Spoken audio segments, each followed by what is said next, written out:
Sulawesi, c'est l'ancienne île des célèbres, et ça se trouve en Indonésie. Et c'est là-bas qu'on est parti chercher notre petit paradis. Et on commence par la carte postale, les îles Togian.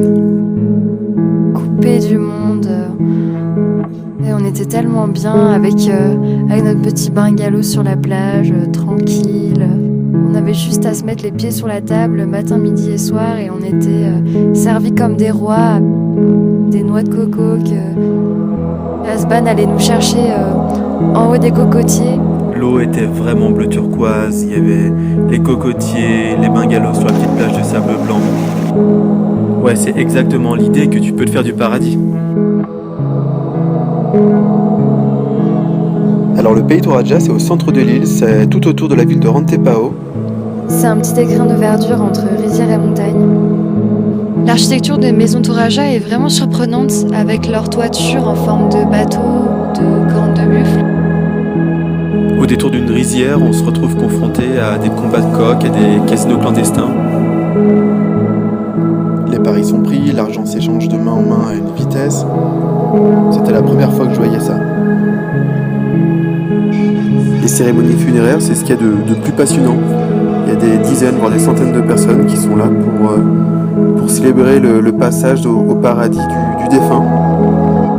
Ça coûte très cher et ça prend parfois énormément de temps aux familles pour économiser l'argent nécessaire à ces cérémonies.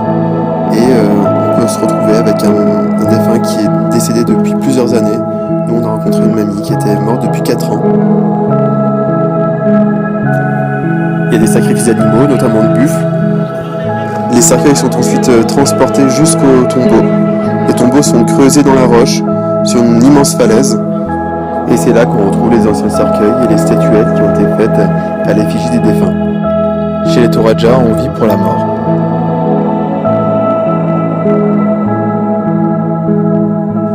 Bunaken, c'est un des top spots mondiaux pour la plongée.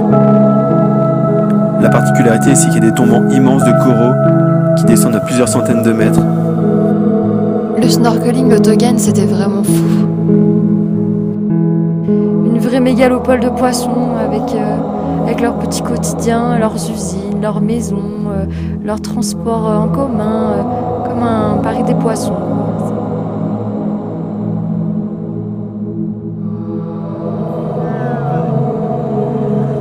Et puis les gens sont d'une gentillesse incroyable.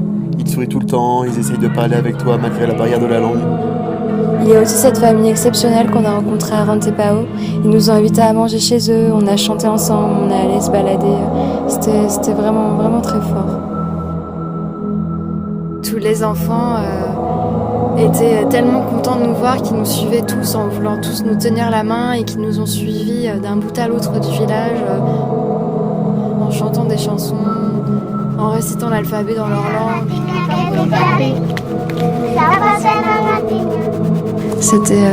C'était parfait.